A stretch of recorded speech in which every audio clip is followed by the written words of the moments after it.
everyone, Jai Guruji to all of you. Welcome back to my channel. I am Diksha Mehta, astronumerologist and a law of attraction guide. So आज की इस video के अंदर मैं आपके साथ जो रेमेडी शेयर करने वाली हूँ मैं करने वाली हूँ महाशिवरात्रि के ऊपर।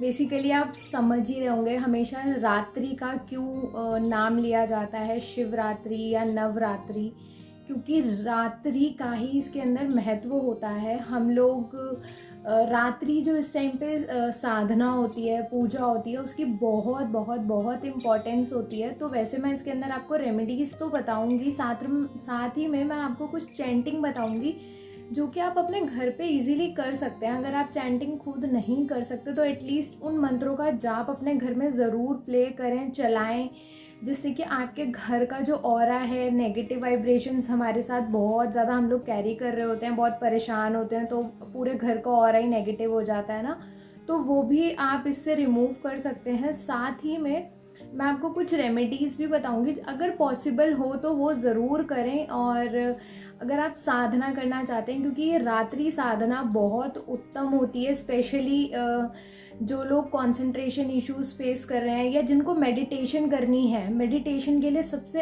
अच्छा टाइम ही रात का होता है। अगर मैं बोलूँ तो रेस्ट सबकी अपनी चॉइस होती है कि प्रेफर कौन क्या करता है।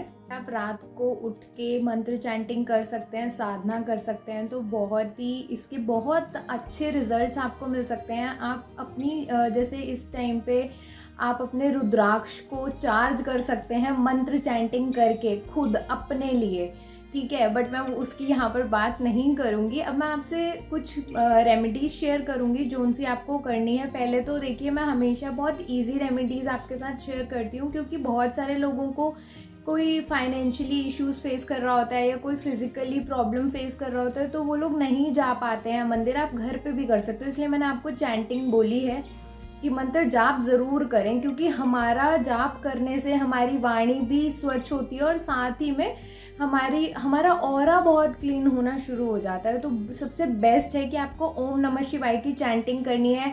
आप शिव स्तुति पढ़ सकते हैं और शिव रक्षा स्तोत्र आप पढ़ सकते हैं इसके साथ, ठीक है। ये आप चैंट कर सकते हैं, बट सबसे बेस्ट जो मुझे इजी लगता है वो है ओम नमः शिवाय, सिंपल। तो वो आप कर सकते हैं और वो हम सबको बहुत अच्छे से पता ही है और सबसे इजी है ना। हम ना से तो भगवान का नाम ही ले लें, वही बहुत है। तो चैंटिंग करनी है, चाहे आप बड़े बड़े मंत्र ना ही पढ़ें, बड़ी स्तुति ना पढ़ें, तो आप ओम नमः शिवाय की ही चैंटिंग कर लो, सिंपल। अब मैं आपको बताऊंगी जिन लड़कियों की शादी में प्रॉब्लम आ रही है उनको क्या करना है। उनको जाकर गौरा माता को श्रृंगार अर्पण करना है, ठीक है, और हल्दी के पानी से उनको स्नान कराना है, ठीक है। ये उपाय फीमेल्स को करना है। अब मैं मेल्स की बात करूँगी। उनको दही लेना है और उसके अंदर थोड़ा सा शहद मिलाना है। हल्दी नहीं चढ़ानी है शिवलिंग पर, इस चीज़ का ध्यान रखना है, किसी को भी नहीं चढ़ानी है। हल्दी नहीं चढ़ाते हैं शिवलिंग पे। तो आपको दही लेना है और साथ ही में उसमें थोड़ा सा आपको शहद मिलाना है इससे। और उस टाइम पे आपको प्रे करनी है कि जैसे आप दोनों एक हुए हैं उसी तरीके से मुझे भी मेरे जीवन साथी से मिलवाइए। मेरे जो हस्बैंड हैं, अगर जो लड़कियां हैं उनको भी इसी तरीके से प्रेयर करना है, जो मेरे सोलमेट हैं वो मुझे मिल जाएं। या फिर किसी को लव मैरिज में इशू आ रहा है तो आप अपनी लव मैरिज की भी प्रार्थना वहाँ पर कर सकते हैं, ठीक है। अब मैं बात करूंगी जिनको पैसों से रिलेटेड परेशानी है उनको क्या करना है। उनको गन्ने का रस शिवलिंग पर चढ़ाना है, ठीक है। साथ ही में आपको गन्ने के रस के बाद उस पर थोड़ा सा केसर भी चढ़ाना है। अगर आप मनी रिलेटेड प्रॉब्लम फेस कर रहे हैं तो उससे आपको निजात मिलेगी। और अगर आप कोई हेल्थ इश्यूज फेस कर रहे हैं, बहुत टाइम से आपको बीमारी का पता नहीं चल पा रहा है, तो क्या करना है। पहले तो शायद अगर आगे मिस हो गया है तो आप इस चीज़ को भी ध्यान रखिए, जब भी आप मंदिर जाएं तो आपने बेलपत्र वगैरह तो आपको चढ़ाने ही है, फूल बेलपत्र मिठाई तो ज़रूर चढ़ानी है आपको। साथ में आपको जो जल लेकर जाना है वो आपको अपने घर से लेके जाना है। ये इस चीज़ का ध्यान आपको रखना है। जो भी आप सामान लें वो ये नहीं होता कि आप, मैं हमेशा ये चीज़ बोलती हूँ, मैंने लास्ट टाइम भी अपनी एक वीडियो के अंदर आई थिंक मैंने बताया था आपको, जब भी आप कोई सामान लें तो उसको अपने घर में लेकर आए, मतलब एक रात पहले अपने घर में मंगवा कर रख लेंगे। ये नहीं कि मार्केट से ख़रीदा तुरंत जाकर चढ़ा दिया, ये चीज़ नहीं करनी है। आपको घर लेकर आना है आपको वो सामान, और उसके बाद आपको भगवान को अर्पित करना है। दूसरी बात, घर से जल लेकर जाना है आपको, चाहे वो कितनी दूर है मंदिर, उससे कोई फ़र्क नहीं पड़ता, आपको घर से ही लेकर जाना है जल, ठीक है, लोटे में डाल के। दूसरी बात, अगर किसी को कोई भी बीमारी है, आपको पता नहीं चल पा रहा है कि क्या बीमारी है, बहुत टाइम से रिपोर्ट्स भी ठीक आ रही हैं, तो आपको क्या करना है, आपको जल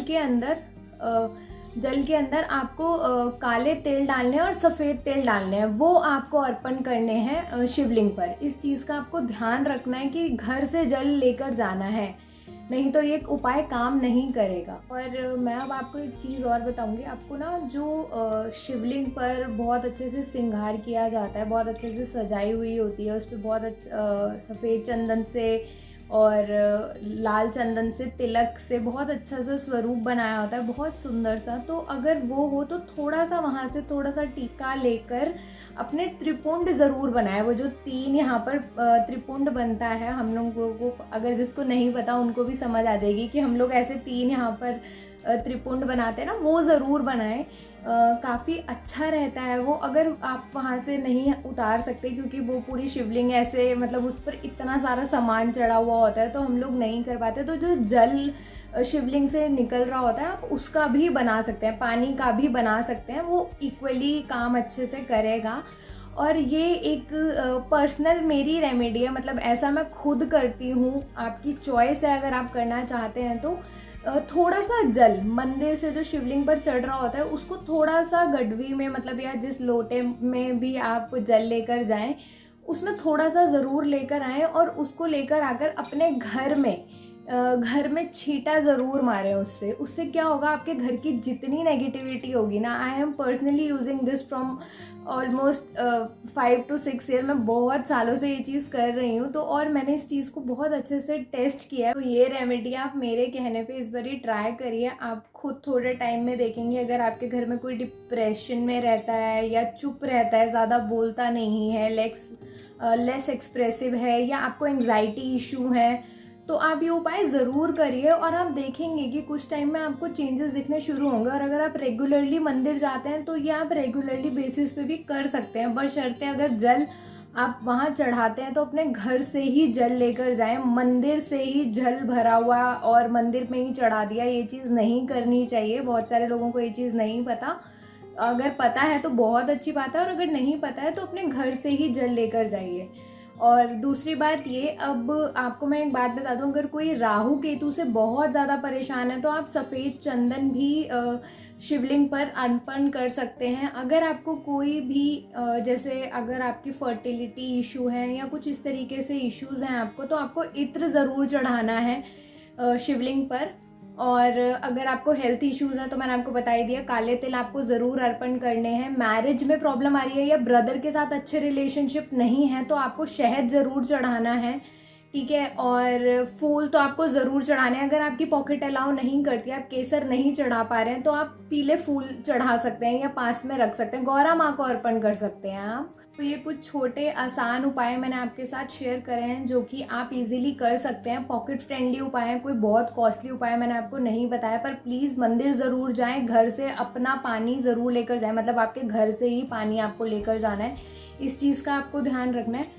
एक लास्ट उपाय और बता देती हूँ, अगर आप लोग कोई प्रॉपर्टी रिलेटेड इशू फेस कर रहे हैं, अगर आपका घर कोई खाली नहीं कर रहा है या किराए पे आपका घर नहीं चढ़ रहा है, या आपने कहीं किसी को पैसे दिए हुए हैं, वहाँ से मतलब प्रॉपर्टी खरीद रखी है, आधी टोकन मनी दे रखी है, वहाँ से कुछ आपको सॉल्यूशन नहीं मिल रहा है, जैसे आजकल लोग प्रॉपर्टीज़ खरीद लेते हैं, डाउन पेमेंट कर देते हैं और फिर चीज़ें नहीं मिलती हैं, मतलब बेसिकली प्रॉपर्टी रिलेटेड इश्यूज़ अगर आप फेस कर रहे हैं, तो आपको क्या करना है, आपको 27 सिक्के लेने हैं। 1-1 रुपये के सिक्के आप ले सकते हैं, 10-10 रुपये के भी ले सकते हैं, बट कोशिश करें कि 1 रुपये का सिक्का लें तो ज़्यादा अच्छा रहेगा।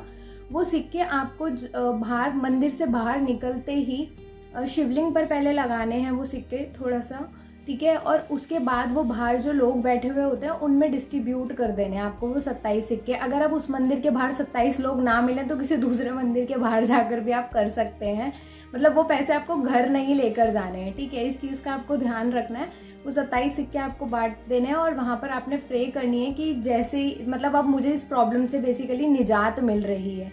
ऐसे ही छोटे आसान उपायों के लिए आप हमसे जुड़े रहिए। Thank you.